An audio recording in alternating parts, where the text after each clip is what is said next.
What's going on, man? It's your girl, TampaMystic, and we are back with the industry's most wanted podcast. Listen, I'm so excited about tonight because I just had the best conversation ever with my homie over here. This is my brother. Shout out Givenchy Royal. What's going on, man? What's up? What's happening? Hey, give me some love. Energy. Boom. All day. Got to transfer. Day. You feel that good All energy? day. Big energy. Boom. Big energy. Listen, I just want to say first and foremost, man, I'm grateful for people like yourself because it's just deeper than this music business. You're a friend. Definitely. And we have some great conversations, which to me is like, if you can actually have a conversation, a deep conversation, an intelligent conversation, that means a lot. So a whole lot these days. Right. Without further ado, introduce yourself. Givenchy Royal, manager, label owner, A&R. You know, kind of a jack of all trades with the industry right now. Yeah, you wear a lot of hats. I wear a few.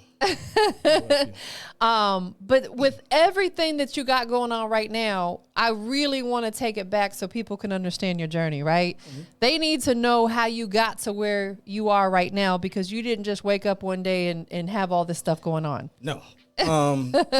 Well, of course it started when I was a kid. About 10 years old, following my brother around and everything like that. And of course he was rapping with his friends and all of that stuff, and I was the little kid wanting to come, wanting to be like Big Brother. Yeah, absolutely. And and of course it was like with them being older, they didn't want to let me do that. Of course not.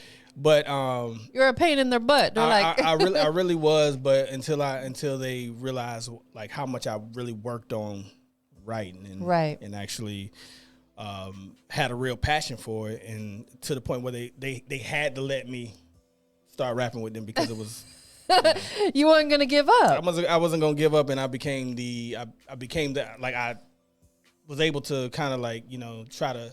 My goal was to outshine everybody. Of course, that was the I had the chip on my shoulder early, and like my brother was like, yeah, he's the one. Yeah, he's the one in the group. So, but no, I did that. Just I was an artist for years. I was a artist for years. I even had a stint where with this lady right here was my manager at one point. Absolutely, one point in time absolutely.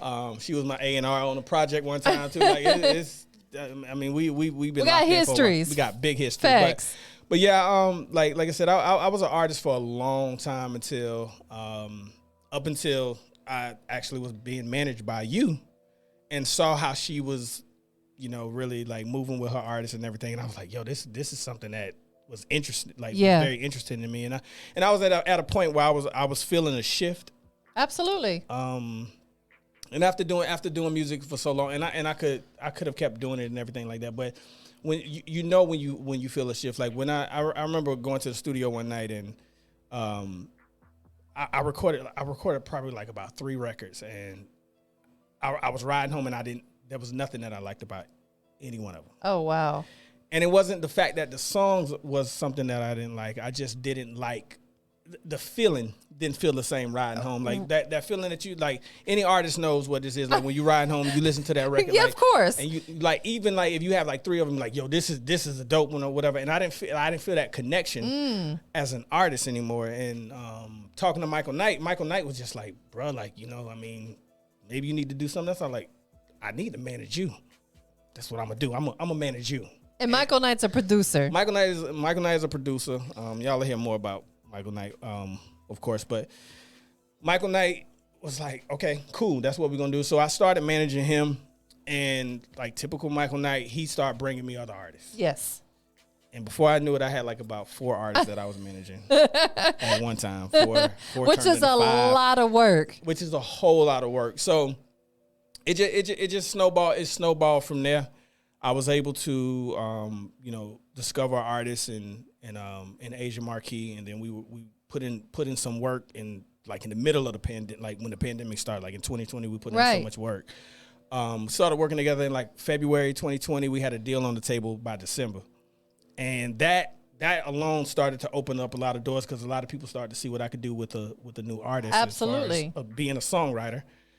And it just kind of took off from there. Like I think that And like I said, you were around for a lot when in 2013 when I made a bold decision to change my whole entire sound. Yes, you did.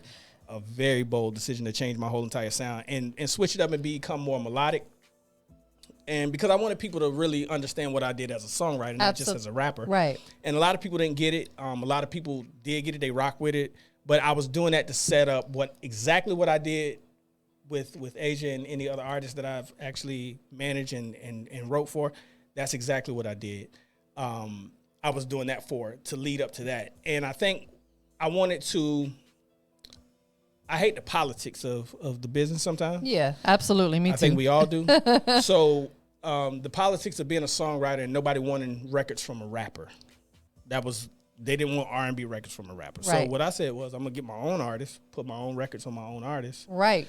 And then you have no idea, you have no choice but to listen to me. Absolutely. Without listening because to that me. you wrote that song. Exactly. So that opened up a lot. Like I said, that opened up a lot of doors. Her situation alone just opened up a whole lot of doors for me. And, that led to a lot of the stuff I got going on now. So along your journey, in the beginning, you started out writing. Yes. You rapped. Yes. You switched into the more melodic side, with the Givenchy Code. Yes. And if y'all listen to what music sounds like now and go back and listen to what I was doing in 2012, 2013. Man, I'll tell you, so it was, I was a fan out the gate. And it wasn't because we had a relationship with each other. It was because it was great music. You were ahead of yourself, honestly. I feel like what I was doing at the time, like I said, I'm big on energy. And if I feel a shift, I usually like to ride the wave of that shift. I don't ignore the internal feelings to actually improve. If I feel like something is needed to change, I'm gonna change it. About myself personally, because the evolving is a part of life, right? And evolving is something that a lot of us are afraid of. Absolutely, the people are afraid of change. Yeah, your comfort zone is. Your comfort zone is great, but there ain't no money in your comfort zone. Nah, there's no money there. There's no money in your feelings either. There's no money in your feelings. Definitely ain't no money. Get out your feelings. No money in your feelings. No money in your comfort zone. So you really have to understand once you get that feeling of shifting, shift. And when God tells you to move quick. Yes. Move, pack up and go. Don't ask no questions. Don't even look back. Period. And that's what I was feeling. I was feeling a shift in myself as an artist. Yeah. And I felt I had more to offer as an artist. Right. And I'm always about and I mean you can attest to this. I never want to sound like anybody else. You changed your sound unapologetically, whether you didn't know how people were going to react to it. I didn't. You didn't know the reaction you were going to get, and you did it anyway, and it worked. But it was one of the most. It was probably, and I probably never said this before. It was the scariest thing I ever did in my career. Yeah, like every other chance I've taken. It don't matter what I'm doing. Managing other artists, sitting in a meeting, talking for other artists in front of label heads, all that stuff. That right there was totally easy compared to doing that because I thought that I had a nice following. Yeah, absolutely. But I thought I was going to lose every single last one of them. But like I said, it was like the people closest to me.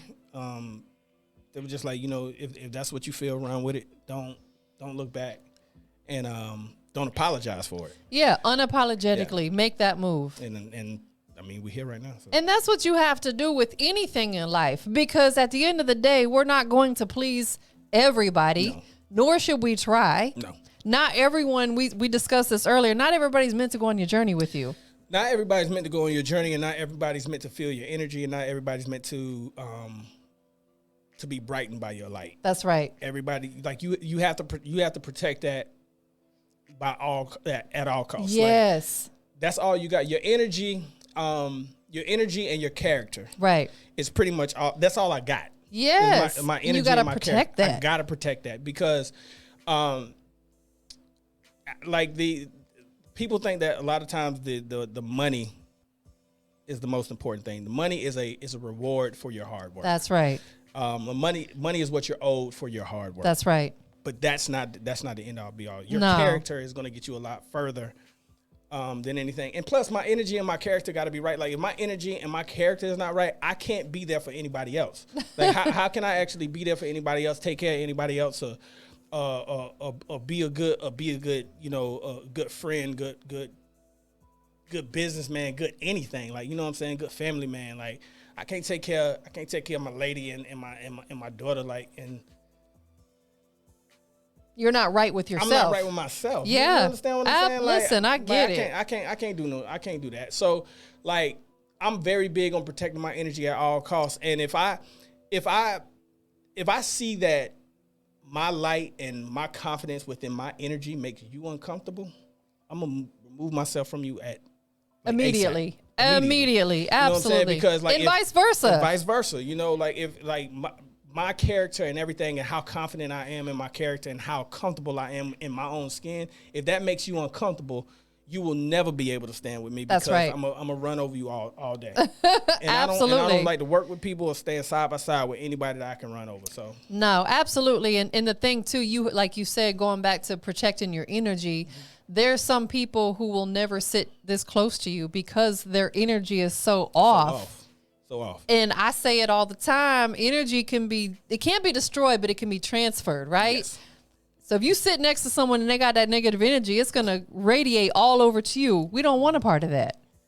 No, because I know everybody uses the word vibes, like, and that's a real thing. If the vibe, that's your energy. That's the energy that everybody's talking about. If it's not right, you cannot function. That's right. How many times have you been in a room and you just felt a crazy energy? Corey McHale is like my brother. And he of all things that he's a singer, songwriter, choreographer, dancer, like everything that he does, dope, super dope, right? The one thing that I admire about him the most is his ability to bring the right energy together. Meaning that he'll put That's a gift. It's an absolute gift. He can put 10 people in the room and the energy will be on, I mean, a bazillion. I mean, for real, like, and he's done that multiple times, and I've stemmed a lot of relationships from him doing that, and that's the biggest thing that I admire him for the most. His ability to be able to do that, and it don't even have to be on anything music or anything like that. It's just the energies that he puts together. He knows what works with people, and somebody like myself who is big on just making sure that the room feels right. Yeah. Like, I mean, I've never been in a room with him and just felt like, you know what, this just feels off. This feels weird. You know I don't want to be here. But that's, like I said, that's a talent and that's a gift to be able to do that, because some of us can't even do that. Some of us are bad judgment of character. Absolutely. And if you're a bad judgment of character, that's not really a knock on you. That just means you're a bad judgment of character. Right. Like, that's not a thing that you were, you know, a gift that you were blessed with to make sure that the people around you are the best. That's why a lot of people are in and out of relationships and in and out of friendships, and Facts. because they can't really see the forest from the trees. They live in the moment, and if this moment feels right, they ignore that the energy was off. You got to be able to read the energy. And like, I know people be like, I can read people. I'm not that person. I'm not gonna say I can read anybody because I don't know what a person is thinking. That's you right. never know what a person is thinking. That's right. So I never say that I can read anybody. That's right. Because people put on fronts all day. Oh, yes. So when people say I can read people, that goes in one ear and not the other to me, because you never know what somebody's real intentions are. Yo, but that's you can true. But you can read your gut and you can read the energy. Like, it's a different thing. I think people, that's what they really mean probably. But when you say that you can read people, there's no way that you can read. No, because there's people out here living double lives. Like, there's people who go home to their wife and kids, but when they leave the house, they're a serial killer. Period. Yes. You know what I'm saying? So it's, yes. I mean, I know that's an extreme, but it's facts. It's an extreme, but it's a real thing. Like, it's a real thing how the mind is the craziest. Is the craziest thing. It's the strongest thing. Like if people really understood how strong the mind is, you're not reading somebody's mind. That's right. If you can conjure, like anything that can conjure up a whole entire dream, and you have this whole vivid, long, drawn out dream, and everything is you can tell me about this dream that you had. And right. You can say, you were here, I did this, I did this, I did this, and it was this long. And that dream was only 30 seconds. That's right. Exactly. That dream was only 30 seconds of your life. That's right. But your mind literally conjured up this whole entire story right. in 30 seconds. That's right. You're not reading that. No. You're not reading that. So with the artists that you work with, because you manage artists and a producer, what was it about? And I love asking this question because this is one of the first questions I asked Bigger Rankin when I first started working with him. What was it about those particular artists and that producer that said, you know what, I want to work with him or her? I think... Besides them having good energy. I start, like Michael Knight, for instance, I remember because I'm going with Michael Knight first because he's the first person that I started managing. But I remember Boom Man, shout out to Boom Man for putting me and Michael Knight together. Because what he did was I took a meeting with Boom Man, and then I think 2 weeks later, Michael Knight took a meeting with Boom Man. And like he posted, like at the time he was posting all the meetings that he was doing. And me and Michael Knight were both in Charlotte. I had never ran into Michael Knight. So I kind of like slid in Boom Man like comments. I was like, hey man, hey Mike, hey bro, like listen to him. He gonna give you some real good advice. Right. Boom Man was like, hey man, y'all both in Charlotte. Y'all should link up. Both of y'all got some dope music. So I was like, cool. Me and Michael Knight start DMing back and forth. This is like, not granted, y'all, this is like 2012. like a decade ago. Yeah, it was like 2012. So 2011 or 2000, I forgot when it was. Like it was a long time ago. So Mike, and my manager at the time, we met at a McDonald's when he came back into and we've been rocking ever since. But I think his drive has matched my drive. Like he was my main producer. He like the float music sound. Yes. We created that together. Right. You know what I'm saying? Along with Vance Vision over at Solar Sound Studio, like we created this sound together. Right. And all of us played an integral part into it, whether he was with the music, Vance with the mixing, and me with writing and things like that. We built something together. So it was only right. Like I believed in him so much as a producer, and I believe in him so much as a producer. Like the dude is relentless. Like the dude is relentless. Like when I got, like you got to think, when I got to Mike, like when I first met Mike, he used to send me beats, and it'll be like the beat will be like 11:26, 10:27, 9:32, 3:51. He's numbering the beats. Wow. Like these are. He started at 1, y'all. Yeah. He started at 1, so he'll send me a beat, and it'll be like 14:32. And I'm like, bro, there's no way that he was like, yeah, I number all my beats. And the funny thing was, wow, if you told him, hey, bro, he'll send, like, if you ever ask Michael Knight for beats, he sends you about, you say, bro, I need a couple. He's going to send you about 20, 25, right? But you could, even back then, now he actually puts names on them now, though. Okay, he names them now. But he used to actually, he would know the numbers. You could be like, hey bro, I like 1032. Yeah, I like that one too. I'm like, how do you know all these beats? But his mind, the way his mind works, and the way he's like so quick, we can build records. Like we build records like so fast because you guys got chemistry. We got big chemistry. So I mean, it was a no-brainer with him. Like I felt like he was as relentless as I was. And then with for instance, like Asia, Lachey, Jaquandis, even this new artist I have named Jasmine Jones, like there's something about them that makes them different. Yeah. To like literally they sound different. I don't like carbon copies. Like the industry has literally took a model and told everybody that it was dope, and it's a cookie cutter. Cookie cutter, exactly. So that means that when this person phases out, they can just replace it with something else because that's what makes them money. So it's hard to find the Kendrick Lamars. It's hard to find a J. Cole. Like, you can't find those guys on a regular basis. Period. So I like to go after people where I feel like they're unique. They have something to offer, and they're going to sound different. Right.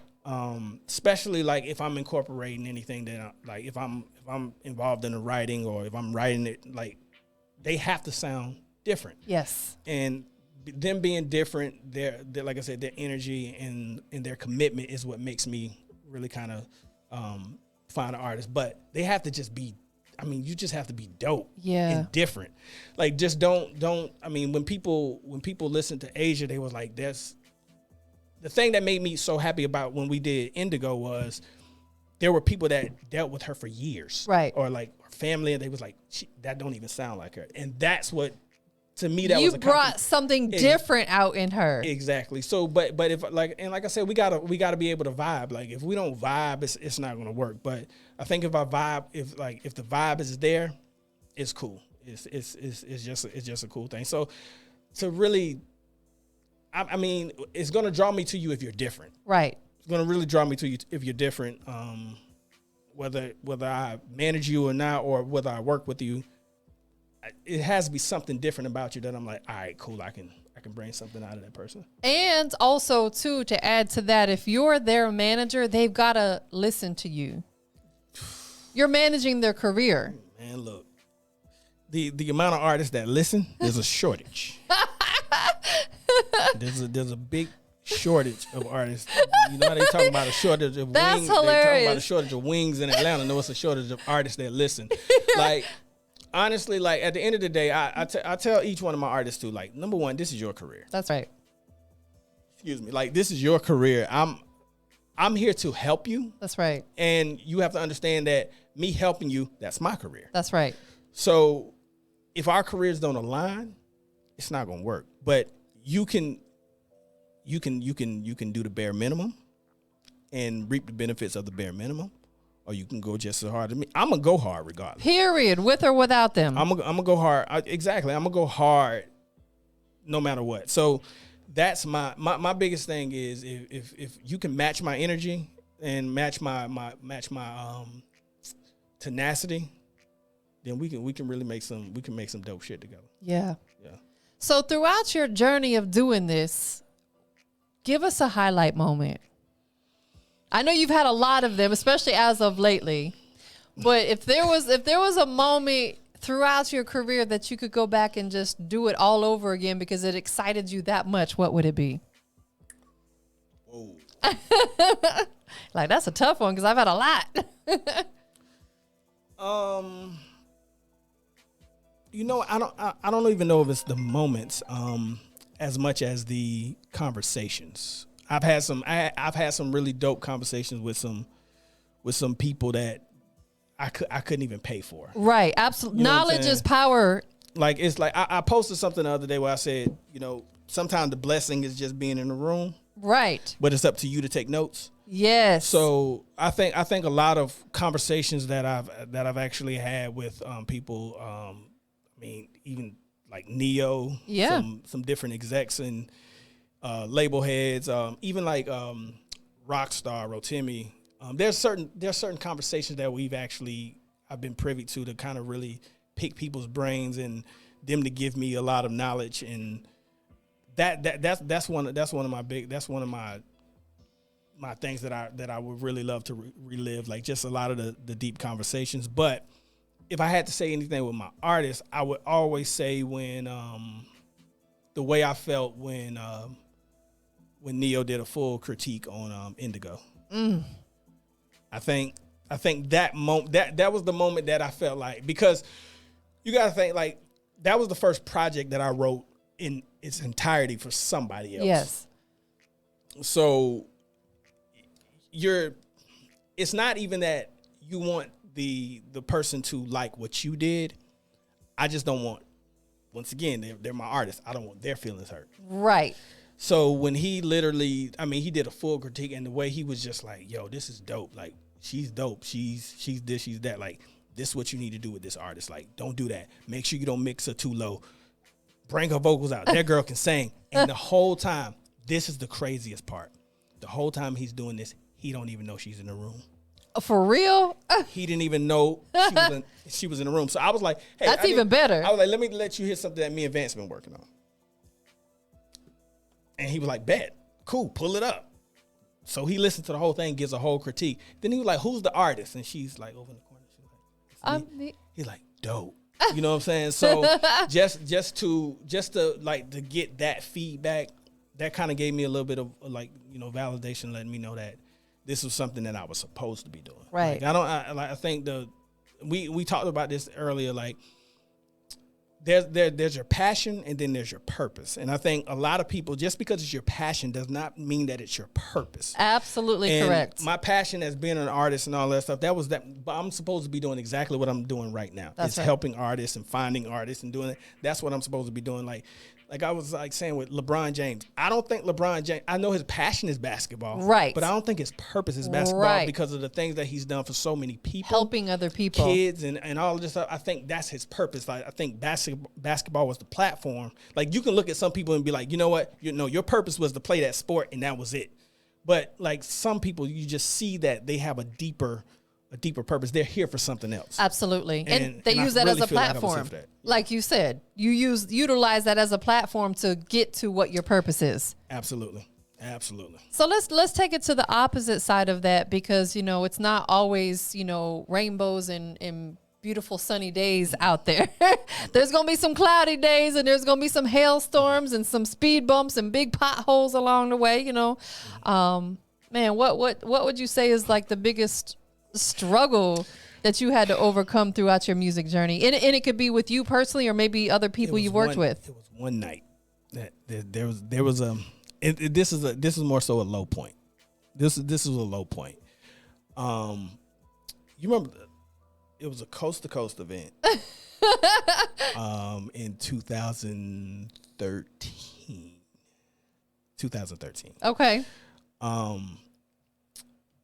And we came down, I was on the ticket, but because of the artists that were on it, like, I didn't get a chance to perform.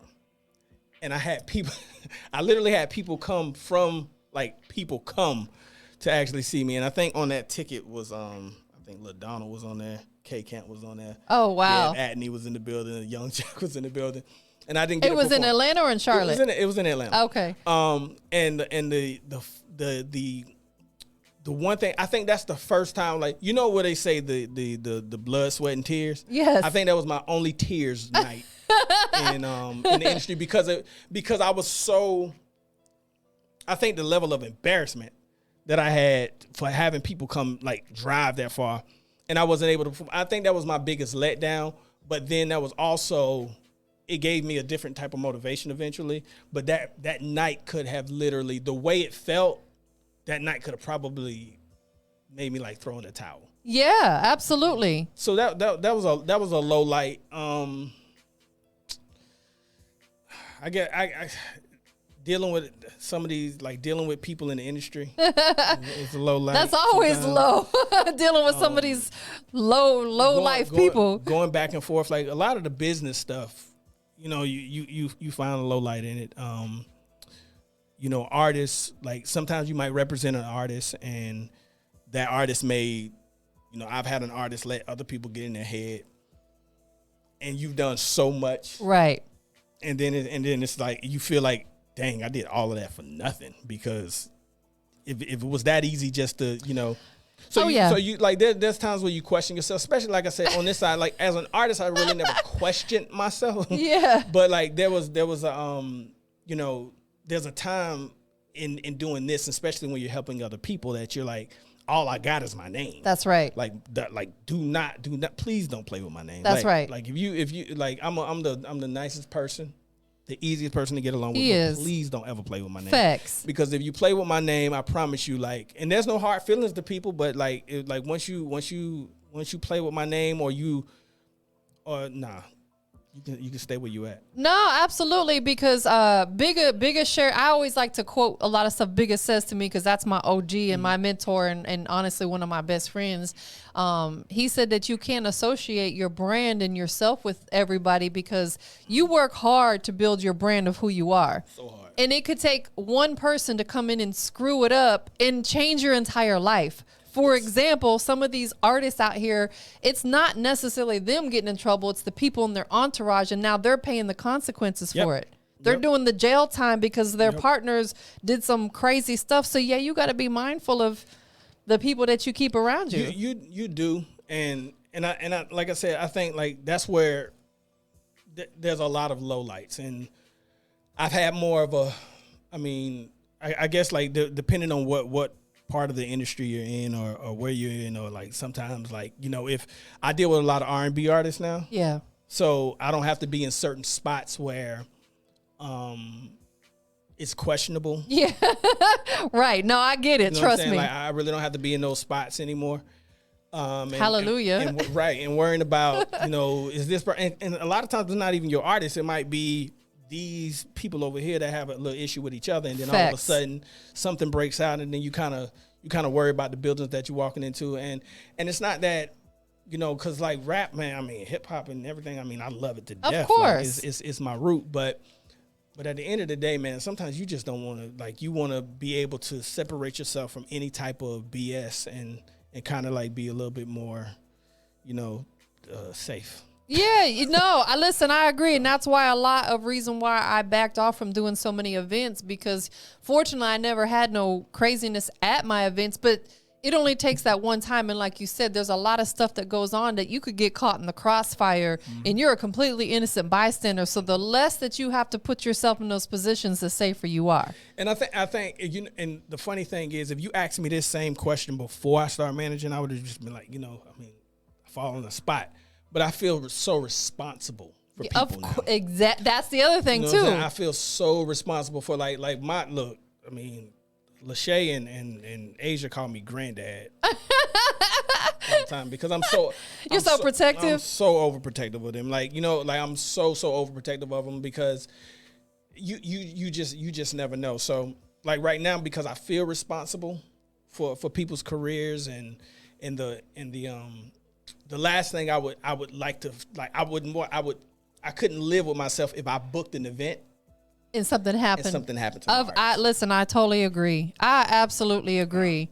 I just want to go back real quickly when you were talking about the Coast to Coast event and you invited your people out and you didn't get to perform, right? So of course that hurts your heart because as an artist, you're all hyped up and you got all these relevant people in the building and you're ready to give them the performance of your life, and whatever happened, you weren't able to perform, right? So of course it made you feel like crap. You're like, dang, I really wanted to perform tonight. But on the flip side, you got to always pull the positive in every situation. What positive did you take from that? I made a Givenchy code. There you go. Exactly. I made a Givenchy code. It was right before. It was kind of before that. I was pushing payroll. Yeah, which was that was my song, boy. I was pushing payroll. So like it didn't, like I said, it wasn't a moment that broke me.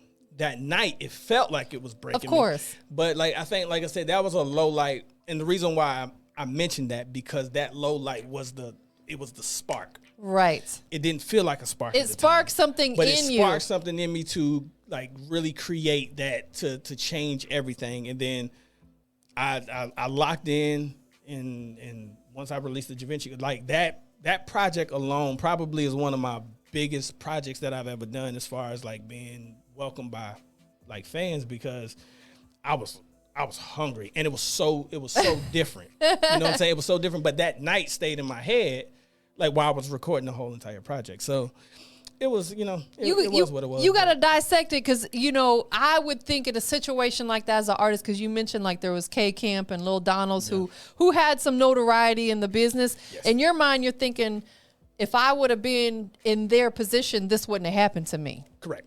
That is the motivation to go harder. Yeah. Okay, so I showed up and I didn't get a chance to perform because I'm not a K Camp. But I said at that time, nobody will ever tell me or my artist that they can't. If they're there in the building, I'm gonna do everything. I will break. Like, I know things happen, time limits, and right. Fire marshal can come shut it down or whatever. But I from that day forward, I said, nah, that'll never happen again. That'll never happen again. Or I'm going to. There's things that I'm going to do to change that. And it had an effect. It literally had an effect not on just me, it had an effect on my team. Like, Of it was, course. you know, like my manager at the time, like that it crushed him because, and now I see exactly why he felt like that. Yeah, You know what I'm absolutely. saying? I think Now- that's up recording. I see exactly why he felt like that now, because he works so hard. Right, as you do for your artist. He works so hard. So he worked so hard. He's the one that booked the event. I get it. So I mean, it was what it was. I mean, it was a huge event. I had other opportunities and other doors that opened up after that. So it wasn't something that killed me, but it was a turning point. Let's talk about everything you got going on right now, because like, again, you and I have known each other for over a decade. We've seen each other transition. We've seen each other rise up as we should. Mm-hmm. And I think that's why you and I have been able to stay so cool over the years, you know, business and personal wise, because we're always busy doing something, right? Right. With that being said, you know, let's talk about, you know, some of the things that you're working on right now, because, you know, people have got to understand your journey to where you're at right now. But I really want them to get a little bit deeper into what you're doing right now as far as songwriting and management and A&R and labels. You got so much going on. Yeah. So the first thing, me and About to get on my live too. They got to hear all this. cool. Me and I know you're familiar with Sky J. Yes. Me and Sky J, we actually used to manage an artist together, and we decided, like, after that kind of like went under as far as managing that artist, we got together and decided that we wanted to come up with our own publishing company, Black Season. So we started Black Season, and we have artists that we're actually putting out through Black Season and things like that, and doing different single situations and stuff like that with them. I decided to I started Label Runners, and the original intent to start Label Runners was to actually be the bridge and the liaison between independent labels who need to get to accountants for tax prep. Ooh, their something a lot of them forget about. Tax prep, bookkeeping, accounting, and all of that stuff. So, like, I started the company for that reason, and I also decided to turn it into a full-on label. So I just launched my own label. Congratulations, that's big. Yeah. So like I said, I'm in the process of getting that all going or whatever, and then of course, you know, I'll be looking for my own artists as far as what I'm going to sign to the imprint and things like that, and the direction I'm gonna go in. So I'm really working on that. Like, me and Sky J are so locked in with the Black Season side right now. Yeah. That there's so much other stuff that we actually have to do, and like, we got, you know, merger ideas and things that we're doing with Black Season. I also recently just accepted an A&R position at Ruthless Killer Records, who's partnered with Empire. Man, congratulations. That's big, bro. Appreciate it. So I just accepted that position. This is Givenchy Royal for you guys that are tuning in. So right now I'm in the process of, you know, me and Deanna Freeman are actually the head A&Rs over there. So now we're, you know, putting some things together, me and her, as far as like a lot of listening sessions, consultations, and really just trying to find the next artist that we can, you know, that the label can take to the next level. So working with that label, you know, running my own label, and me and Sky J, like, running around like chickens with our heads cut off, because you know, and the funny thing about I'm glad that I ran into somebody like Jay, because on the analytics side, like, he makes me go meet with the lawyer and do all of that stuff. He's such a dope person. But he makes me go meet with the lawyers and do all of I know he's laughing right now when he gonna hit it. But like, he makes me meet with the lawyers and do all of that stuff, which is perfect, because like he'll go meet with Spotify.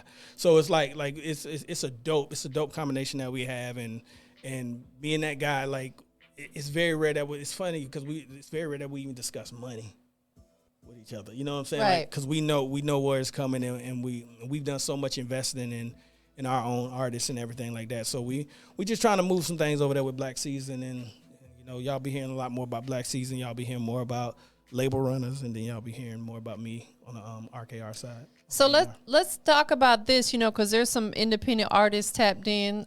Dave tapped in. We just had a whole conversation about Dave's skills. No. Let me tell you something. Okay, so no. Let me tell you why I'm mad at Dave. Let me tell you right now why I'm mad at Dave. Because him, man, look. He about to get you. When y'all came with that, you can really see that I got, bruh. I was so mad I wasn't in artist mode at that time. Because I wanted to be on that song so bad. You hear that? I wanted to be on that song so bad. Listen, with everything that you got going on, he's over here laughing. Don't laugh, bro. This ain't funny. It's not as funny. I'm not here to be a comedian for you. I'm mad, bro. I'm really mad. I'm really pissed off about it. For any artists that are out here right now that are working, what could you, in your movement with what you got going on, what type of services or, what can you offer independent artists right now? We can offer them songwriting, songwriting management. We can actually be the broker for you to actually get deals and like distribution deals and get you in front of different label heads, get you in front of labels, get you. We got openings to be able, like if you have an independent label, we have connections to different brokers. Jerry Gibson over at RKR, the CEO over there, he brokers deals for labels too. So, him being able to do that, and we work in lockstep together a lot of times too. So, I mean, we got a lot of things. If you're an independent artist or you have an independent label, there's a lot of things that we can do for you. Like I said, on the songwriting side, of course, I'm always big. locked in the studio. So whether you need reference tracks or anything like that, or you want to, we'd rather you come work with us directly. No, for real. You know what I'm saying? So if you come work with me directly, trust me, I promise you're going to have something that's so dope. But right now, you might want to do it now because there's some big things in the works. Man. Like, it's so funny because a lot of stuff that I can actually reveal right now, like all that stuff that I was revealing, there's so much stuff that I can't even talk about right now that's on the table. Yeah. They just have to stay tuned. Yeah. And you also, let's talk about your producer, because you manage a really, really dope producer. And I just want to touch on that for a minute. Shout out to everybody checked in, but I have this conversation a lot with independent artists because my passion is working with independent artists. Mm-hmm. But a lot of them don't take the time to build relationships with producers. They just download random beats off of YouTube and they don't lease them. Listen, y'all. You gotta, let's talk about the production side for a minute. I'm glad you brought that up. Artists, the biggest thing, instead of trying to chase the beats because right now, once again, I did say it was a very cookie cutter business. Like, if you go, a lot of the beats that you're going to download and doing all of this stuff, if you got one, you can get it from 20 million other producers, right? That's right. Find a producer and build with them. Yes. Create your own sound. It's funny how people look up to the Zaytovens and Timbalands and Pharrells and all of this stuff, and they neglect how they used to work with artists directly. Yes. And really build artists. Right. Drummer Boy. Find a producer and really build with that producer. Like, you guys really need to lock in. Like I said, I can't tell you how to get to them because that's just you building relationships and how you build relationships. But I can tell you what worked for another thing that worked for me, like how much I locked in with Michael Knight to the point where it's like, if I even did something with somebody else, Michael Knight had his hand in it. Yes. You know what I'm saying? So it's like you have to find somebody to build with. That's going to make it a lot easier on you, and it's going to make you stand out a little bit more when you have a producer that you make sure the producer dope. Just make sure they dope. You know what I'm saying? Don't just link with somebody that I'm a producer. Like, no, make sure they dope and make sure they match your dopeness. Like, and find somebody and really lock in with that producer and go hard with that producer at all times. Like, yes, you'll be surprised how many records you'll turn over having a producer in your corner with you. You know what I'm saying? And that's like, honestly, artists, listen, that's going to also keep everything, the amount that you're going to pay to just go from producer to producer to producer, if you locked in with somebody, yes, the relationship is going to pay for itself. Facts, absolutely. Right. We just got a comment that says that's how you create your own sound instead of type beats. 1,000%, 1,000%. Like, create your own sound, because like what people don't realize is originality is not necessarily type your bad. IG in here so I can pin it real quick so they can make sure they follow you. Bad. Originality actually is not dead. It's not. You know what I'm saying? There's still originality. There's still people who love new stuff. Right. You know what I'm saying? And if you love new stuff, like, there's people out there that got it. Absolutely. But what happens is, like I said, the airwaves and everybody is telling you to like this one sound. Don't fall into that, because that's where all these artists fall into. Let me go get this tight beat. Let me go get this beat. Let me go get this beat. Like, no, find producers, lock in with them. Like, even if you find a producer online, like there's me and Michael Knight have a very good relationship, but there's these two dope producers from Russia that goes by Kill 'Em All. The chemistry that I got with it, and I just found him. Wow. I just found him, and now we got we got records coming out. We got a record out on Amber Harrison together right now. We got records coming up. We got radio records. I'm tapping into a lot of stuff right now. I'm doing a lot of I'm actually negotiating a licensing deal to actually get records into film and TV.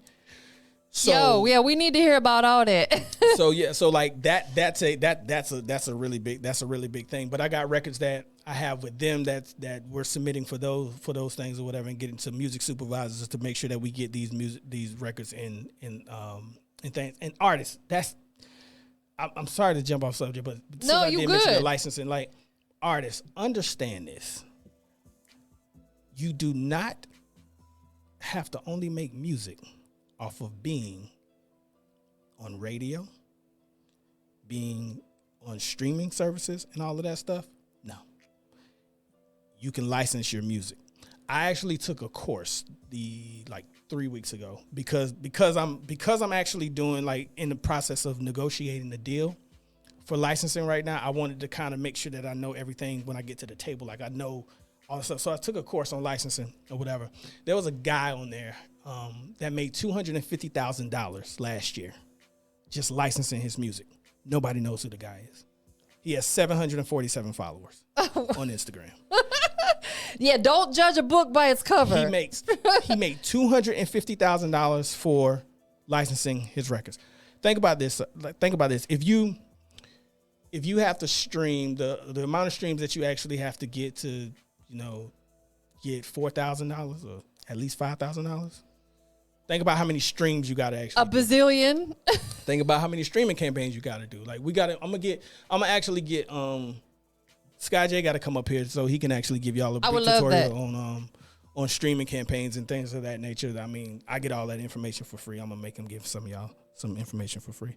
But think about how much you can actually do that. You can literally make $5,000 or more by just placing one song on TV or in a movie. Okay, so let's talk about that, and maybe you can provide some insight on that, because that has been a topic that we've discussed. Dave and I have talked about this, and I've talked about this with other people as well. Right. It's very lucrative to be able to get your music, or as a producer to get your production, your instrumentals and commercials and TV and things of that nature. I think that's something every artist wants to do. So if I'm an artist, I'm a rapper, I'm a singer, whatever, not really, y'all, but if I was, and I have this song that I think would do well in a movie, I know there's places like United Masters who help with that, but that's, could be 1 in a million shot that you get chose, right? Mm-hmm. What piece of advice would you give an artist that's looking to potentially put a song, if they feel like they got that song that would fit well in a movie or something? So you first want to align yourself with music supervisors. Music supervisors are the people who actually get these songs placed for you. Okay. How do they align with a music supervisor? I know I'm getting, but they're gonna ask these questions, right? So, like, you can search for them. You can go through different entities, such as myself, and like I said, me and Jerry Gibson work together a lot to really actually tap in with music supervisors and things like that. So you can have people who have these relationships, or you can actually go find them yourself. Got you. Or like look them up and look for different music supervisors. You want to kind of do your due diligence to make sure that they're right. They're legitimate, yeah. But which it comes down to making sure that your music is, making sure that your music is copyrighted, making sure that your publishing and all that stuff is like it's good, because you got to make sure that you're going to get paid for these things and you can submit them, and submit the shows and all that stuff. Yeah, you gotta own your production. You gotta own. You can't download a random YouTube beat and think you're gonna submit it for a movie. That's another reason why you want to work with a producer where the beat is exclusively your beat. So you don't have to worry about somebody else having this beat. Because I'm going to tell you right now, that if you have just leasing rights to a beat or something like that, you cannot use it. Period. If you just have a beat on YouTube, you cannot do anything with that beat as far as it really making you some money. Because once you make a certain amount of money, they are coming after you. They absolutely are. So please make sure that you have the exclusive rights. That's number one. You want to do that. Then you want to also kind of tap in, and music supervisors will let you kind of know what they're doing. Do songs that are... And the $250,000 dude, about 5 of the songs that he placed were throwaways. They're not. Yeah, they were throwaways. They're not necessarily. They were not songs that he even wanted to use or anything like that. They were throwaway songs. Y'all hear that? So no matter what it is, because it might be that motivational song or something like that, or a song you just like, this don't sound good, and trust me, it will go. Like, it will go. So you just have to get a bunch of music together and start really like looking for music supervisors and things of that nature. Go to music conferences, guys. Like, a lot of music conferences and seminars and all of this stuff point you in the direction of the people that you need to be talking to. That's right. You're going to be in the room with the people you're going to be in the room with. Don't just invest in your music. Number one, invest in your sound. Please invest in your sound, mixing and mastering. Please invest in your sound, because you want your music to actually be appealing to people if they put it next to somebody else. You don't want them to have a record because the labels are submitting these things. So if they have a Cardi B record, like, they're going to probably be in the same pool as you. What's going to make your record stand out? Facts. But if you listen to and just so y'all know that I'm dead serious, how many times have you watched the show Power and heard a song and you don't know who that artist is? Right. They're very good for doing that. That's Stars right. is very good for finding artists that are just, on the come on, you don't even know who they are. Right, but they're dope. But go to a lot of these, go to these music conferences, sit in, listen to these panels, build relationships, guys. Understand that you're not going to get in some of these doors for free. Understand that you're not going to get in some of these doors for free. Say it again. Well, there's doors that I've had to actually get into as an artist, and there's doors that I've had to get my artist into, and there was a fee on me walking in that door. That's right. But now there's a lot of doors that open up right now because I did that. There's a lot of doors that open up for no charge.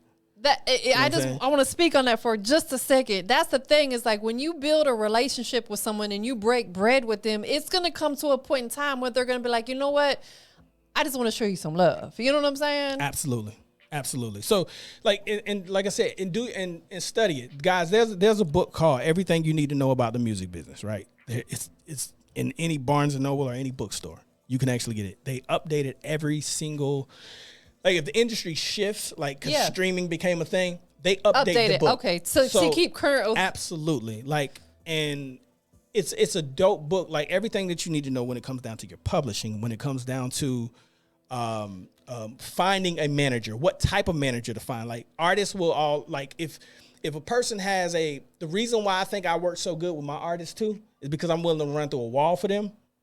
But I didn't have a huge artist. Yes. Everybody wants to don't go to a manager that probably has 4 or 5 different artists and their artists are popping. Right. You're going to be on the bottom of the totem pole. But if you have that one person that is willing to probably even pick up that book, read that book, and really build with you and will run through a wall for you, that's who you want to be your manager. Man. That's who you want to be your manager, because that person is put in the effort to actually learn the business. So things like that are in that book. How to actually get your publishing, your making sure that you get full credits on everything like that. So everything you need to know about the music business. That's what it's called. That's like the Bible for the music business. Like, literally read that book. And that's I tell artists all the time, the knowledge is there. Yeah, absolutely. And you just got the knowledge is there. You need to go get it. You got to go get it. Like if you want to be a doctor, there's a certain level of studying that you have to do. Right? Exactly. And with the music business, a lot of times the music business is the only business where people don't want to do business.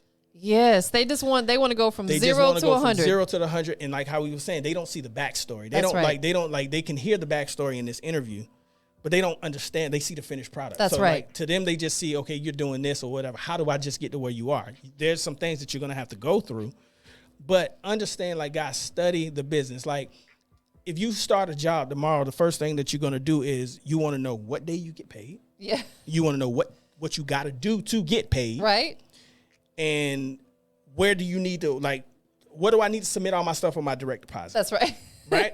That's the first thing you want to learn. You want to learn that on the first day that you get to work. Right. How do I get my coin? How do you get your coins? So how many consultations do you think that I sit in with an artist and I say, do you know how to get paid? How many of them do you think say no? I would think a lot of them, and this is my guess because I'm not an artist, a lot of them are going to tell you they do, but they really don't. 80%. 80%. About 80% of artists that I sit down with and talk to, whether it's a consultation or doing a listening session or anything like that, they have no idea how to get paid. And there's a lot of ways to get paid. So many ways to get paid. And they don't understand, like, because streaming kind of messed up the artists. They think that, okay, my thing is streaming. I'm just going to make money from that. Yeah, you make money from that, but ain't no money in streaming, y'all. No, there's really not. You got to get millions of streams. Millions and billions of streams. And you got to be on all the dope playlists and all that stuff. And like I said, we can do that for you too as well. But but you got to be on all the dope playlists, and there's a lot that you got to do to actually get streamed. Well, like, and to make a lot of money from streaming. I'm glad that you said that because I get asked a lot about Spotify playlisting and stuff. Mm-hmm. So when artists come to me, that's something I can refer them over to you for. Please do. I will start doing that. Like I said, like Sky J is a wizard at that. He's taught me so much on that side of the business, as far as what Spotify looks for and what, how to trigger different playlists and how to trigger, like, guys, it's a numbers game. You're triggering algorithms, you're doing all of this stuff, and there's a lot that goes into it. That's why I say, please just study and understand what you're getting into. Understand that it's going to take a lot of money to make money, and if you're an independent artist, understand that it takes about $250,000 to actually really break you. You see what I'm saying? Period. So here's the thing. You might have to do a lot and invest a lot of your money, or find an investor to actually get to a certain point to where somebody wants to invest that much money into you, whether it's a label or whether it's anybody else. So there's a lot of work that you have to do, but you have to understand how the money flows and how the money that's crazy, because I had, shout out to Biz Knows Talent. I had him here with me recently, and he broke down what a budget is, because a lot of artists don't understand what a budget is. And just the quick synopsis of it is, if they say, okay, you need a $10,000 budget, well, that's breaking it down. Okay, 1,000's allocated to this and 2,000 to this, and then how long you spread out that budget. It's for a 6-month period. So while we're on that subject, if someone comes to you for a Spotify campaign, and this could vary, so don't necessarily quote this, but what would be a bottom line minimum number of a playlisting budget that they would need to come work with you? So on what we would actually ask is, do you, like, on a level of 1 to Drake? I like that. What do you want to, like? Where do you want to be? And if you say Drake, I'm gonna tell you, please get up and go out, because I'm not who you're supposed to be talking to at this point. No, you cannot guarantee numbers. Period. What you want to do is, like, guys, if you have, this is why singles are so important. A lot of people want to put out a whole entire project and try to get that whole project to stream. So imagine this, guys. Imagine this. If you ever released a project, and I know a lot of artists have done this, you release a project, you think that, okay, it's going, it's growing, it's doing whatever, and you look at it, and one song has more streams, and this one song might have 2 streams, or this song might have 3 streams, or something like that, because you have to invest in every single song. That's right. Absolutely, you do. So the whole streaming campaigns and all of this stuff, guys, if you have a single, get everybody hooked on one record. Put the money into that record and make that record stream. If you put $5,000 into streaming on one record, you understand what you can probably understand what it's going to probably do. It's the promotion, guys. It's what you put into the actual record. Like if you have, everybody doesn't have, like I said, I'm just saying $5,000. That's not the price that I'm actually saying. But like, the more you put into your song, the more people are going to see it. Absolutely. The more people are going to hear it.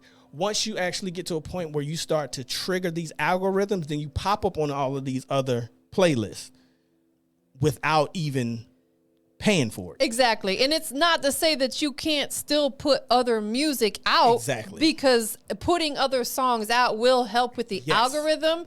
But like you said, as far as the budget and the campaign, you really want to get behind that one record that you really feel is going to be something that you want to take to the next level.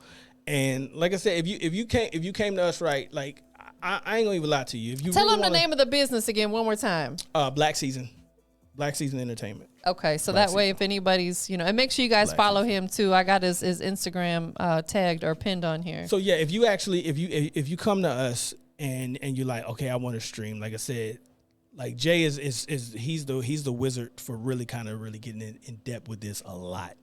But you really want to have a budget, guys. Yeah, nothing is free out here. And when I say have a budget, I'm not talking about $500. I'm not talking about $1,500. Have a budget. At least 5 to 10 bands. Yes. If you really want a song to kind of like start to get any traction, it's gonna take about 5 to 10 bands. Yeah, you can't.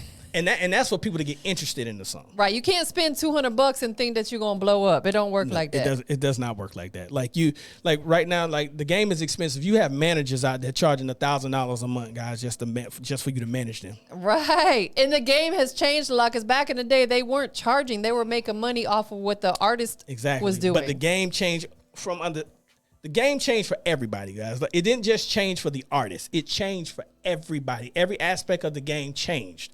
So it changed for the labels all the way down to the A&Rs. It changed how we consume music. It changed how we market music. Period. Everything changed. So don't think it's just you and artists have always had to have a budget.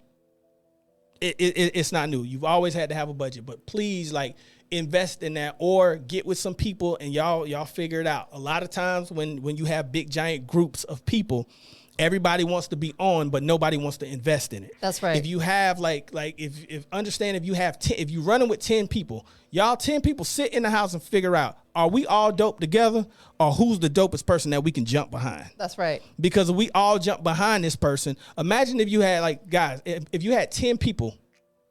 That's your crew, because everybody usually has a crew and everybody has people. Some people don't have that. You might not find that, so you're going to have to find it other ways and grind it out and thug it out. But people who have groups of people, 10 people and all of that, what happens if all y'all invest $500 into y'all shit? That's right. Exactly. Listen, money and money comes in numbers. Yeah. If you guys want to get to the big bucks together, you guys got to all come together and invest. You know what I'm saying? Because we can't do this ourselves. No, we got to have a team of people. It takes a team. I don't know, like Boom Man says, it takes a team and it takes a hit record. So it takes a team. You got to have. And when I say it takes a team, guys, not just a team of people. Put people in position to actually do certain things. Who's the manager, right? Who's the person that actually handles the promotion? Who's the person that is going to help with the streaming campaigns? Who's the person that's going to manage this? Who's the person that's going to manage the social media? Who's the person that's going to make sure that you post every day? Have a team around you. Woo. Without a team, it's not going to move as fast as you want it to move. But you're going to see how fast it moves when you have a team. Not just a team of people that are cheerleaders for you, but a team where everybody has a job. Right. Artists. Here's the thing. Don't surround yourself with a bunch of other artists. Right. Don't do that, because everybody wants their shot. Everybody wants to shine. Everybody wants their time. Find people to put in position that love to do what they're doing. There's somebody that you probably know that is very passionate about Instagram. Well, guess what? Make sure that they run your Instagram. Exactly. You know what I'm saying? Make sure that they run your social media. Don't we all? Understand it takes a team, and then sometimes, like I said, it takes you getting to a label or to get that team behind you. But y'all create the label. Be the label. Like, until you get the label, or if you don't even want the label, you are the label. Especially if you form a team like that and you guys are all working hard, people are going to recognize that at some point in time. And that's when perhaps an investor or somebody's going to come in and be like, let me put some money behind you guys. I see what you're doing, you know, and sometimes the money, the lack of money is what holds a lot of people back, because I know if I had a huge budget, I'd be doing way bigger things right now, but I'm working hard to get there. You know what? It's funny that you said with somebody coming along, right? I want artists to really, really, really listen to this part and understand this. I really got to say this. The most common word that you're going to hear from the time that you're born is the word no. When you're an infant, you're going to hear no, don't do that, don't touch that, don't do this, don't do this. When you grow up, no, you can't do this, no, you can't go outside, no, you can't play. When you become a teenager, no, you didn't pass that test, no, you didn't make that team, no, you didn't do this, no, you didn't get into this college.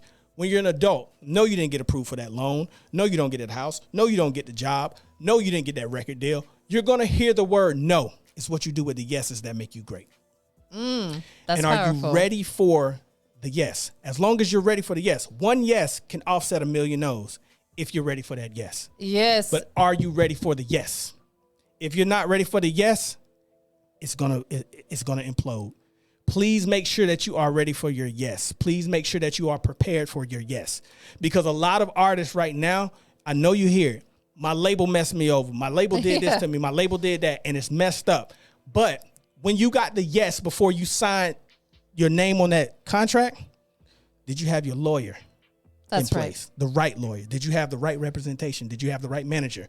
Did y'all read over this contract multiple times? Did y'all do you understand what's going on in this contract that you're signing? You understand what I'm saying? No label is going to give you a bunch of money and not want that money back. Right. That's not free money. Nobody ever talks about when it's a bad deal for the label. We only talk about when it's a bad deal for the artist. If I invested $1 million in you and I did not make $1 million back, it is now a bad deal for me. This is the A&R talking. You understand what I'm saying? Like, it's a bad deal for me. So understand that. Please be ready for your yes, because your yes will offset a million no's. But understand now, you are going to get no's. You understand that the word no is coming. Yes. So now that you understand that, be prepared for the yes. It only takes one yes, guys. It only takes one yes. It only takes one hit. It only takes one moment to actually change your life forever. And when you change your life, you're able to change everybody's life. So I really had to say that, because a lot of people are not ready for their yes, and they're waiting. They're waiting for something to come, and they're not ready for it. You know what I'm saying? That's life, period. A lot of people, and a lot of people experience this through the pandemic. They're reactive rather than proactive. So if you live your life proactively, you're prepared for anything that comes your way. Mm-hmm. Yep. Rather than being reactive. Like, for example, if you have multiple streams of income, you have a savings account, you stack your money. A pandemic isn't necessarily going to affect you for someone who works paycheck to paycheck, because they weren't prepared.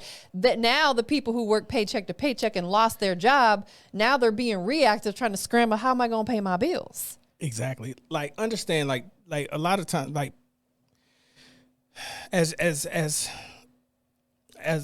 a people, you know, Black folks, we've been put behind the 8 ball for years, right? There's a lot of information that, if you look online right now, there's a lot of things that a lot of people are talking about that we're just now getting really deep into, that people have been doing for years. Right. Understand how money works. Understand the thing. There's things I'm still learning, you know, myself. There's things that a lot of people around me are learning. But one thing is, just learn it. Understand it. Like, don't look at it and be like, okay, here they go talking about this again. Everybody's trying to figure something out. That's right. You know what I'm saying? Everybody's trying to figure something out, and everybody's trying to make a way, and everybody's trying to live, and everybody's trying to make things work. So please, like, find out what works for you. Find out how to make money and how to preserve everything for your family. Because at the end of the day, when the music stops, y'all, you got to go home. That's right. Okay, you got to go home, and you probably got a family. Y'all got kids. Y'all have spouses. Y'all have you know, whatever it is, man. Like, you got to go home.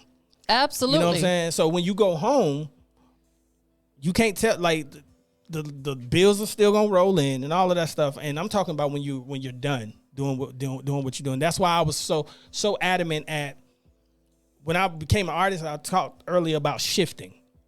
After I was done being an artist, I knew that I had to find another passion. Right. You understand? I had to find another passion because like everything that I do right now that makes me income is one of my passions. Everything that I do to make income now is one of my passions. Man, that's a beautiful thing. That's a beautiful thing. So find your passion, find how to make money within that, guys. Like, I mean, I know people laughed at other people because with the stimulus checks. Right. We were talking like a lot of people were setting up LLCs and they were like, here go, like everybody became a joke. Right. Right. But what y'all don't know is me and TampaMystic talked for like about an hour and a half before we even started. Yeah, we were supposed to start our interview at 8 and we didn't start till like. But we were both talking about how many businesses that we actually own and what we need to do. And that's the knowledge that we're passing back and forth. Right. Of this is how we need to do this and this is how you can actually put this in position to do this and this is how your business can thrive and this is how you go get funding for your business and all that stuff. These are conversations that need to be had, y'all. Y'all need to have these conversations. Don't laugh at a person because they setting up an LLC because you know what? You get 1, 2, 3, 4, 5 LLCs. I know one person right now that has 50. Damn. 50 LLCs. He has 50. Sheesh. None of his money touches. He runs everything, all his money. He can buy whatever he wants. He can do whatever he wants. He has 50 businesses. Because credit is king. Credit is king. Everybody people been always dealing in debt for years. Yeah. Like, you using somebody else's money to make money for yourself and then tax write-offs and all of this stuff. So understand, like, guys, have the right conversations. This is another thing about being prepared. And this is why I say read everything you need to know about the music business. Read that book because that book is going to really, really, really kind of open your eyes to a lot of stuff. It's going to make you probably say, you know what? I want to do this. Excuse me. I want to do this on my own. I want to be the label. Right. I want to sign my own artist because right now, honestly, y'all, ownership is what makes you the most money. Being the label makes you the most money. Man. So go like, you know, it's not for everybody because everybody's not, you know, hell bent on being running a label or anything like this. Or just being a business owner, period. Absolutely. But me standing next to, I can't stay. It's hard for me to stand next to a Jerry Gibson and see how hard he goes for his company and just be like, I'm not going to do that same thing for my, you know what I'm saying? It's hard for me I can't go back to Jay, who's my business partner, and be like, nah, bro, I don't feel like, you know, figuring out how we can advance today. And he can't come, he not going to come to me and do that. And then, you know what I'm saying? And Michael Knight as the third person, like in Black Season, like we can't go to each other with, you know what I'm saying? With that, like, I'm not about to let them down and they're not about to let me down. So the conversations are always being had of how we can advance. There's no excuses. Zero. Like, Zero. Rather than making excuses, figure out the reasons why you should be doing it. Use that as your motivation. Exactly. Like the excuse thing, I just people make excuses for things that a lot of times for things that you feel like you can't do. Right. Exactly. Rather than admitting you can't do it. Exactly. You make excuses for things that you feel like you actually cannot do. And to spare yourself the embarrassment of failing. Like somebody like never like I told a rapper, I did a consultation with a rapper and he was talking, man, I took this, you know, I was out here, I took this L, I took too many L's, and you know, I don't want to take no L's. I said, well, which L's are you taking? If you took a loss, are you talking about losses or lessons? Right. Like, how much did you learn? There's a big difference. Did you learn anything? Like, while you took all of these L's, right, did you learn anything? If you didn't learn anything, it's not like, look, y'all, there's no shame in losing. There's no shame in losing. Because like I just told you, it takes one win to offset all of your losses. Absolutely. You understand what I'm saying? So there's no shame in losing, but people are afraid of jumping. People are afraid to jump. There's people who have parachutes that are still afraid to jump. That's right. You understand what I'm saying? There's like people are scared to jump with bungee cords. Not gonna hit the ground. But there's the thought process of this might not work. Right. I might still crash. it might snap. You know what I'm saying? But you're always going to be afraid to jump, but you don't know what's going to happen if you don't jump. Exactly. Right. You got to take that leap of faith, which you and I both did. Like, I've known this guy for over a decade. You know what I'm saying? I even managed him at one point in time. You know what I'm saying? And we've both elevated a lot in this business, but we both took a risk. You have a family, you know, you were married, you have a child. It was a risk for you to bring your family out here because you guys, like you said, did it on a whim. Yep. I moved out here by myself and didn't really know nobody. I left all my people back home. Those are risks, but guess what? It all paid off. Like the biggest thing about taking a leap of faith is it's not even the jump. Right. It's not the jump. It's the reward. Yeah. Like it's the reward of being able to say, forget it. There's a freedom in that. Yes. The feeling and the freedom of you saying, I did it. You know what I'm saying? Like I tell people, don't move. Like, number one, don't take a leap. Sometimes have a plan, have a parachute. Of course, absolutely. Have a plan and have a, like, the plan is what's going to get you through the tough times, guys. The plan is. But don't just jump and just be like, you know, for instance, I told somebody, they was like talking about you don't move to LA or Atlanta without a plan. Nah, listen, because it's sink or swim. You don't. There's no in between. Have a plan. Don't just say, you know what, I rap, so I'm going to move to Atlanta. Well, do you have any connections? Do you have any people? Do you know where you're going to start? Do you know, like, don't jump stupidly. I don't believe in people jumping stupidly. Don't be a stupid jumper. Yeah. Be a smart jump, but be a smart jumper. Like, you're not going to jump out of a plane without a parachute. Like, absolutely. Don't be like, do your due diligence, figure it out, understand that don't jump because it's a trend. Jump because it's something that you really need to do for yourself. And sometimes you're going to have to do stuff along the way that you don't want to do. Ooh. Like, you know, when I moved here, I had to transfer my job because I couldn't just quit my job and come here, right? Right. I didn't want to have to keep my job because I didn't like the people I worked with, but I had to transfer my job in order to get me here. Okay, cool. I worked it for a little while and they ended up laying me off, which was fine because I was planning on leaving anyway. Right. But I had to initially transfer here with them because that's what was able to bring me here. One thing is betting on yourself. Yeah, you got to bet on yourself. Is it like if I was a game in Vegas, I'd bet on myself every time. Every time. Like, because you have to have you understand that there's a higher power guiding you. And if you believe in it, then understand that you don't write the rules. You don't write the rules. You just play, you're a part of the cast and you just play a part in what he already has lined up for you. That's right. The stars are already aligned. Already aligned for you, but you have to jump. And like I said, honestly, y'all, think about this. You might jump and it might not work.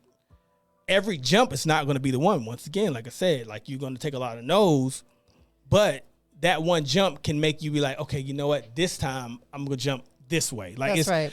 Like, it might take multiple jumps. Some people, it takes one jump. You know, some people, it takes one jump. I took a couple of different jumps. Like, I'm from Florida, but I took a jump and moved to Charlotte. I was in Charlotte for 11 years. Took another jump and moved to Atlanta. Like, those are jumps. It took me a couple of different jumps to get to where I'm at right Absolutely. now. You know what I'm saying? Like what I'm doing right now, like, I wouldn't have even been plugged into, I wouldn't have even been probably in A&R. I wouldn't have been plugged into management. I wouldn't have, you know, really transitioned fully into songwriting if I didn't take that last jump. Because I could have been like, you know what, this one ain't panning out exactly how I wanted it to pan out. So I'm not going to jump again. Exactly. Although I did have somebody, I'm not going to say no names, that was for years, kept telling me to move to Atlanta after they moved to Atlanta. I begged him, please. Every time I could not talk to her without her telling me, you need to move to Atlanta. You need to move to Atlanta. As soon as I told her I moved to Atlanta, like, bet this is what we about to do. I was like, whoa, wait a minute. Yeah, we about to do this. You performing here tonight. And I was like, yeah. So, but once again, that was because I took a jump and I had somebody here to kind of plug me into certain situations. Absolutely. And plug me into different, into different relationships to where I've been able to kind of get, you know, I got to walk in rooms that I probably wouldn't have been able to walk into and got to have conversations with certain people. Like, I've been to so many conferences and seen bigger ranking. Right. But, you know, she introduced me directly to Bigger Rankin. So it's like when I see you, hey, what's up? Like it's a thing. We know each other. Kingpin, like, you know, it's shout out to Rap Juggernaut. Rap Juggernaut, like that's my boy. Every time he see me, like it's all love. But I was able to plug into these people because I took a jump, I took a leap, and I took a leap of faith. And that's the honestly, that's the beauty in it, man. The gamble is the beauty of it, man. And it feels good too. I like the thrill of sometimes not knowing how things are going to turn out. You know, like a thrill seeker, I guess you could say. And it's only normal as a human being to have those what ifs, you know, like I told you, I have my own space here now, right? And the day that I signed my lease, I was like, I went home and I was like, my mind was going a million miles an hour. So like, dope. This spot's so dope. Thank you. This spot's so dope. like y'all, this is dope. But see, and I didn't mean to cut you off. No, you good. Seeing where you came from, like, and like when you first moved here and you've been doing Industry's Most Wanted for so long. Right. And you coming up on the 10th anniversary. 10 years next month, y'all. So, like, I've actually been able to say that I've seen it in multiple things, whether I was an artist. Right. Whether I brought my artist up here, or whether I'm sitting in here doing this interview now. Like, I've seen every single stage You've of it. seen every stage of it. So to see people, and that's what I'm talking about, guys, it's a backstory to everything. What you see right now is not this is not how it started. This is not how it started. It was a lot of grinding. It was a lot of, disappointment and interviews that probably didn't go through, and people trying to like get over on this. Like, there was so much that goes into a lot of this stuff that y'all don't even see. Absolutely. So I sympathize, and I think that's like we were talking about. That's why we love the independent artists and dealing with them, because we love the thrill of the growth and seeing the growth and want to be a part of the growth. We understand that people go through things. That's right. There's a lot of stuff. We understand that you probably don't have that money to go to the studio. We understand that you probably don't have the money to promote this. Because we've been there. We've been there. We've been there. Trust me. Trust me. Yeah. I've had, when I came here and I ended up losing my job, like, and I'm not ashamed to talk about it. I like to share my story because I'm a human being, right? There were times where I was like, dang, I don't know how I'm going to pay my rent this month. Like, I went through that. Yeah.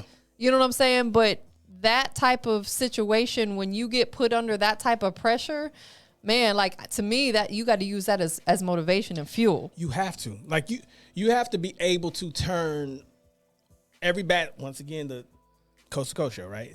Turning that turn a bad situation into a really good situation. Period. And understanding that that's not going to happen overnight, but it may not happen every time, right. too. And honestly, guys, and be very mindful, it may not ever happen. Right. You may have to find, like I said, everybody's passion is not their purpose. That's right. So if you are dealt, like, just because it's your passion does not mean that.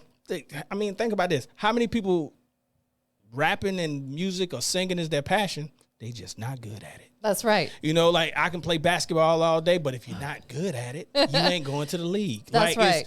It's just because it's your passion, you might have to find, but your passion might lead you to finding your true purpose. Right. And if it does, then that's cool. Like, there's so many people who have started off rapping, like Country Wayne. Country Wayne started off as a rapper years ago. People didn't even know that. Like, he used to rap and all of that. And then now it's so funny because with him being one of the biggest internet sensations as far as comedy and being one of the biggest comedics out there, like he's transitioned into something else. So now with him doing the character Drip, with him actually having the rapper character Drip, it's funny because he started out as a rapper, but now he has this rapper character that's making him millions. You see what I'm saying? So like sometimes you have to understand that your passion leads you to your purpose, and it might not, like I said, y'all, it might not be music, because I'm a very easy guy to get along with, but I'm a very tough critic because I'm hard on myself and I'm hard on my artists, and like, if it ain't good, it ain't good, y'all. Like, and sometimes the truth sounds like hating when it's not what you want to hear. Not sometimes, 99% of the time. And like I tell people, I had to sit in label, like in front of labels, and them tell me, nah, this ain't what we looking for. This ain't this good. And travel to go sit in this meeting and then it don't pan out how you wanted to. I had to sit in that. So I'd be damned if I don't give people the real thing. Cause I'm telling you right now, I know as an A&R, I'm plugged into certain circles and I understand exactly what people are looking for in the industry. I'm not just talking when I say it. That's right. So, and knowing how anal I am about how music sounds sonically and things like that, guys, like, listen, bring your best, but sometimes it ain't for everybody. That's right. This game it ain't for everybody, and there's some of the most talented people can't even stand the pressure because they can't. This is a weird business, guys. Like, it's like if you don't understand it and don't really know how to navigate, it will swallow you and spit you out. It will eat you alive and spit you out. Man, this is not the business for people who have they're sensitive. You got to have thick skin because you're going to get critiqued. You're going to get people to talk about you. You are going to get people that really do genuinely hate on you. Yes. You know what I'm saying? Yes. That's just what it is, man. Before we end this live right here, there's, people that's been tuning in and out, man. I appreciate y'all. Appreciate everybody who listening, who, please, like, honestly, guys, please hit me up, set up meetings with me. Like, that's why I want you to give them what's the best way for anybody that wants to tap in, even if it's not an artist, maybe somebody's looking to do business with you on another type of business venture or level. How can they get in contact with you? Hit my Instagram, Givenchy Royal _BS.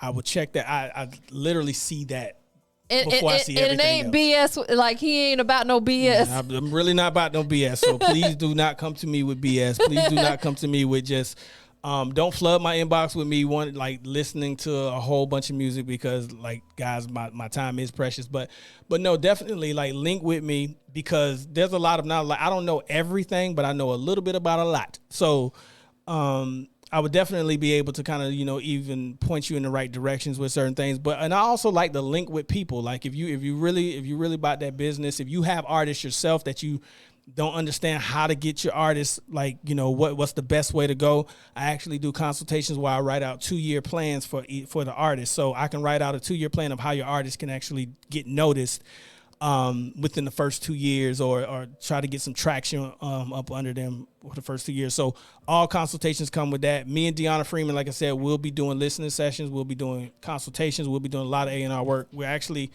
about to catch a couple of flights to go visit some people out on the West Coast, like Vegas and things like that, to search for artists. Like, we're literally we're always looking for artists, y'all. We're looking for artists. We're looking for dope records, though. Like, be dope. If you dope, cool. If you want to work with me as a songwriter, trust me. Like, and he's a dope songwriter, y'all. I'm all right. No, I'm dope. He's extra dope. I'm dope. But yeah, guys, like, if you really want to tap in. Like, if you have questions, I'm one of those people too. Like, I don't BS you when it comes to answers. If I don't know the answer, I'm gonna try to go get it for you. That's right. You know what I'm saying? I don't believe in just giving somebody an answer just to make myself sound smart. I don't because it's gonna come back to haunt you. It's gonna come back to haunt me, especially if you go find the right answer and then I done gave you some BS or something like that, and then the BS really stands for BS.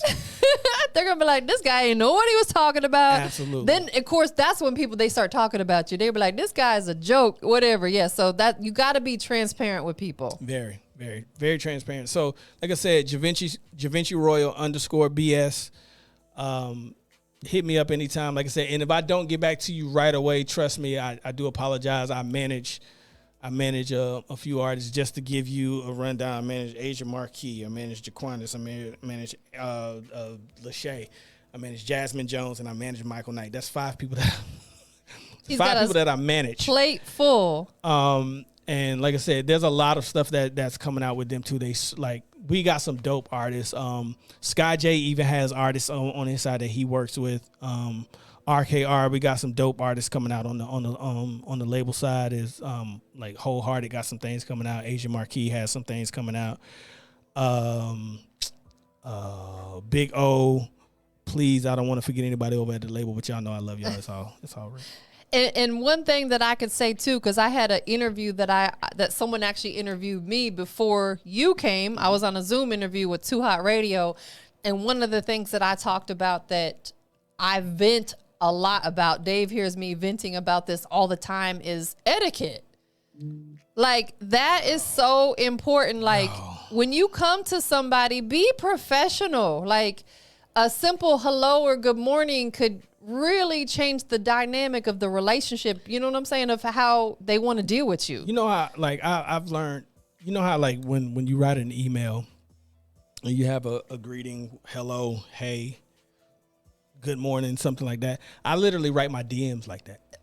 I literally write all my DMs as if they're emails, because you never know who you're actually talking to. Like, trust me, I've linked with a lot of people through DM, like a lot of people that's the household names, because I came at them very professional. Yes. And I was able to get records to them or get in the studio with them and really start working with these people, which is leading us to like some future blessings coming this year, just because of how I approach people. So, like I said, I never approach people as if I made it, or if I have status or anything like that. Right. I'm not approaching anybody like that. I'm gonna approach you as if I'm trying to do business with you. I want you to do business with me, and I want you to know that I'm professional, and I don't play with that. So if you hit me up and like, hey, listen to this song, probably not gonna listen to the song. Just being honest with you. Right. Like, I'm not. No, like, what's your email so I can send you these records? Not gonna give you the email. Like, hey, can you just listen to this? Nah. Can you do a consultation? Nah. Like, can you approach people the right way? Yes, having proper etiquette is everything. You know, it's so funny. I tried to reach out to someone the other day, and I guess they changed their phone number. So I texted them. I was like, hey, what's going on? This is Tampa. The response I got back was, who the F is this? I'm like, how do you know? I could have been like, you never know who. You could have been Diddy. All right, they talking about. You could have been Puffy calling. They said, who the F is this? Or who the F is you, is how they said it. I know who the F I ain't going to be working with ever again. I said, dang, you don't have to be rude. I obviously got the wrong number. But I was just like, I can't believe they responded to me. Who the F is you, is what etiquette. They said. Like even with the, you know, like if you submit a record, like for the licensing that I was talking about earlier, if you submit it wrong, you know they'll deny your song. They count you all the way out. They will deny your song, no matter. They won't even listen to it if you send it to them wrong. So that's why I said, like, get to these conferences, find different conferences, South by Southwest, Fleet DJs Conference, A3C. Like, go to these conferences, guys. Like, because there's going to be a lot of people there. It's not just rappers, it's not just artists, it's not just DJs. It's a lot of people that are there that are part of the industry that can really help you get in position. Invest in yourself, like invest in your knowledge. Right. Please invest in your knowledge. Yes. You don't go to college for free, y'all. Invest in your knowledge. You know what I'm saying? Like, you can, like, there's a lot of people that go to college that are in debt right now and not working in their field. And you can literally invest less time and less money and make way more money than them. I'm a prime example, and so is this guy right here. And that's facts, man. Well, listen, we appreciate everybody who tuned in, tapped in tonight. I'm about to end this live so we can actually end the interview. One more time, make sure you guys follow him at Givenchy Royal _BS, and it doesn't stand for the BS that you're talking about. You all may think of it. Oh, and also, like, hey guys, streaming campaigns and things like that. Please hit me up so I can link you with Sky J, so we can get you going, and we can get you the right streaming campaigns to make sure that you're getting organic, real streams. Yes. And we can grow your followers and your fan base, especially when it comes to Spotify. Yeah. Please hit me up. That's something that we can link you with ASAP, so we can kind of get that going for you guys. If you have a dope record that you really want to promote and you really need those things, a lot of people ain't gonna really try to give you the plugs and all of this. We the plug. So I'm telling you right now, please slide in my DM. I will link you with my partner, my business partner, Sky J, so we can really get you going and really get you some really solid promotion and some solid numbers, because that's what everybody's looking for. You want to go to the label with numbers, guys. They're not coming to you. You want to go to the label with numbers. Right. So if you get your numbers yourself, you know what I'm saying, the better it's going to look for you. You look like an asset and not a liability. Yes, absolutely. Period. Absolutely. Hey, appreciate y'all. We about to get up out of here. Love.